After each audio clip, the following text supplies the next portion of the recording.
Welcome to एके पाठशाला आमे यही भिडियो आलोचना करवा पे तुम जो सुरभि कार्यक्रम एवं चलती से बारंबार जो क्विज गुड़ा सब आसूसी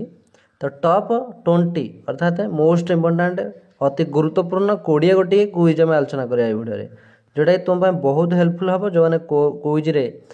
कौन अंशग्रहण पार्टिसिपेट कर बहुत हेल्पफुल हम भिडियोटी जो मैंने सुरभि कार्यक्रम रे स्कूल लेवल सब पार्टिसिपेट कर क्विज रे तो आम चलो आलोचना करा गोटे गोटी फास्ट क्वेश्चन तुम रही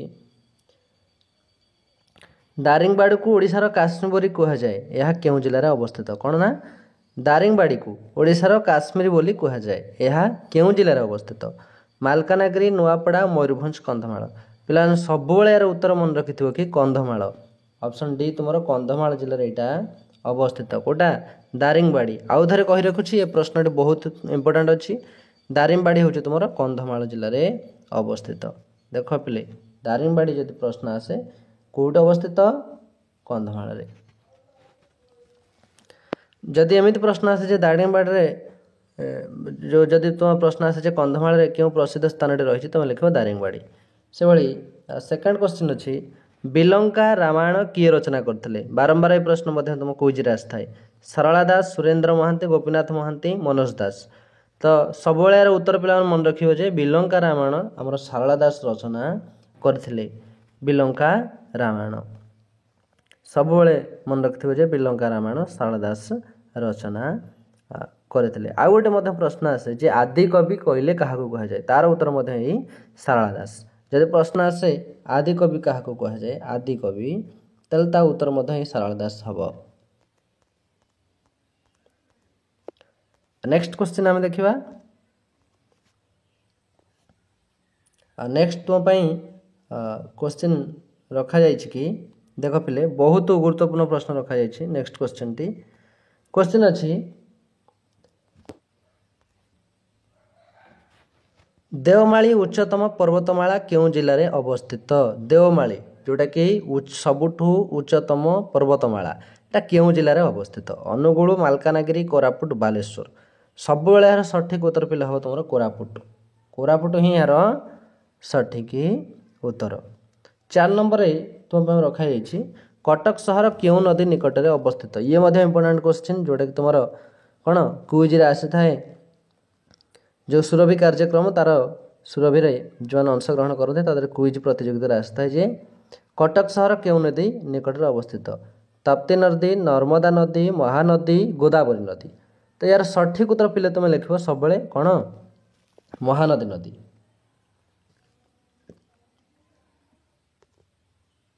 नेक्स्ट देखिए कौन क्वेश्चन अच्छी नेक्स्ट क्वेश्चन नंबर 5 अच्छी तुम महात्मा गांधी प्रथम केबे भारत परिक्रमा रे आसीथिले 1930 1931 1928 1921 सब 1921 तुम्हें राइट आंसर दब। क्वेश्चन नंबर 6 अच्छी कलिंग युद्ध क्यों नदी निकट में होता बहुत इंपोर्टेंट प्रश्न यहाँ जोटा तुम आसी थाए क्विज प्रतियोगिता सुरभि कार्यक्रम तो कलिंग युद्ध क्यों नदी निकट में होता महानदी सुवर्णरेखा नदी दया नदी इंद्रावती नदी सब सठिक उत्तर हम पिले दया नदी ए दया नदी कौटी तो मन रखा यहाँ हूँ धौली पर्वतर पाददेश तो यहाँ हूँ तुम सठिक उत्तर दया नदी। नेक्स्ट क्वेश्चन नंबर 7 अच्छी रेंगाली डैम क्यों नदी कूल अवस्थित तो यार सठिक उत्तर कौन लिख तुम 4टी ऑप्शन रही कि ब्राह्मणी ताप्ती महानदी कावेरी सब सठिक उत्तर लिख ब्राह्मणी नदी। तापर 8 नंबर अच्छी सुनर आविष्कार किए करते आम जो कह जीरो यार आविष्कार किए करते Chandragupta Aryabhata Graham Bell Thomas Edison correct answer तुम हम आर्यभट्ट जे कि जीरो बा शून्यर आविष्कार करथिले।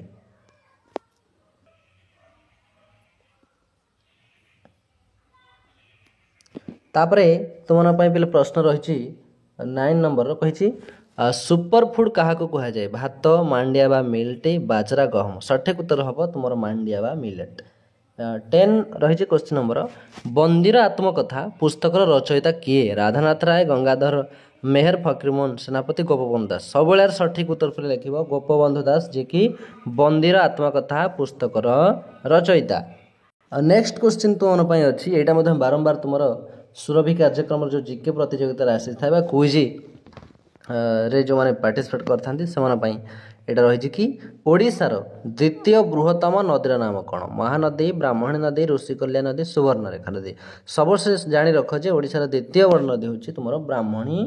नदी 12 नंबर प्रश्न तुम रही भारतर प्रथम महिला आईपीएस किए आरती साहा पनीरा अरोरा विजयलक्ष्मी पंडित किरण देवी समस्ते मन रख किरण देवी जी कि भारतर प्रथम महिला आईपीएस तापरे 13 नंबर तुम रही पे गोनासिका पहाड़ क्यों नदीर सृष्टि होती गोनासिका पे जानी जोटा कि तुम गोनासिका कहले रही केउझर रे तो गोनासिका पहाड़ क्यों नदीर सृष्टि होती ऑप्शन अच्छे महानदी तापर अच्छी ऋषिकुल्या महानदी थिला ऋषिकुल्या गोदावरी बैतरणी यार सठिक उत्तर पे सब मन रख बैतरणी जोटि कि तुम बैतरणी नदीटी गोनासिका पर्वतर सृष्टि होती 14 नंबर रहा तुम आम राज्यर ओडिशार नाम ओरिशारू ओडिशा को केबे परिवर्तन है 2010 2012 2011 2013 सठिक उत्तर सब मन रख 2011 तापरे तुम नेक्स्ट रहा तुम प्रश्न 15 नंबर ठीक कहुई देख पे 15 नंबर प्रश्न ये अच्छी 6 माण 8 गुंठु गल्पर रचयिता किए मनोज दास फकीरमोहन सेनापति मधुसूदन राव गंगाधर मेहर सठिक उत्तर पे तुम हम फकीरमोहन सेनापति जी कि 6 माण 8 गुंठर गप रचना करथिले से मध्य मामू लछमा प्रायश्चित ये सब गल्प से रचना करथिले 16 नंबर वंदे उत्कल जननी किए रचना करथिले राधानाथ राय गोदावर्ष मिश्र लक्ष्मीपंगत महापात्र गोपबंधु दास तो यार करेक्ट आंसर पे तुम हम जे वंदे उत्कल जननी ये जो आमर जोटा कि आम जहाँ को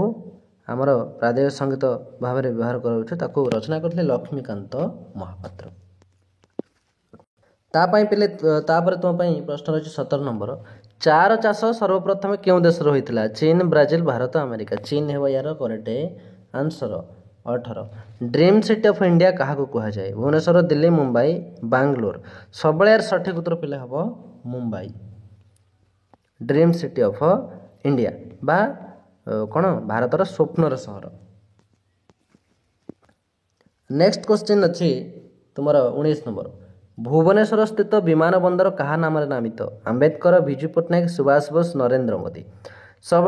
मन रख पे मैंने आम कहूजे विजु पट्टनायक एयरपोर्ट तो विजु पट्टनायक एयरपोर्ट हम करेक्ट आंसर नेक्स्ट तुम मुझे क्वेश्चन रखी 20 नंबर आयतन अनुसार ओडिशार बृहत्तम जिलार नाम कौन मयूरभंज बालेश्वर पुरी गंजाम यार उत्तर मत पे तुमको कहूनी तुम मत कमेंट कर कमेंट कलापर मुझे जनइबी तुम मत कमेंट कले मुझे जानवी जे तुम मैंने सबू भलसे देखुच एवं यार उत्तर तुम जाच तो आयतन अनुसार ओडिशार बृहत्तम जिलार नाम कौन मयूरभंज बालेश्वर पुरी गंजाम निहाती कमेंट कर एवं तुम जो सुरभि कार्यक्रम जो मैंने जिके बा जनरल नॉलेज बा क्विज प्रतियोगिता जो अंशग्रहण करुछ से कौन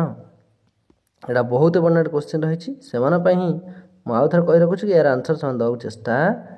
कर निहाती जो पार्टिसिपेट कर भलसे निजक प्रस्तुत कर।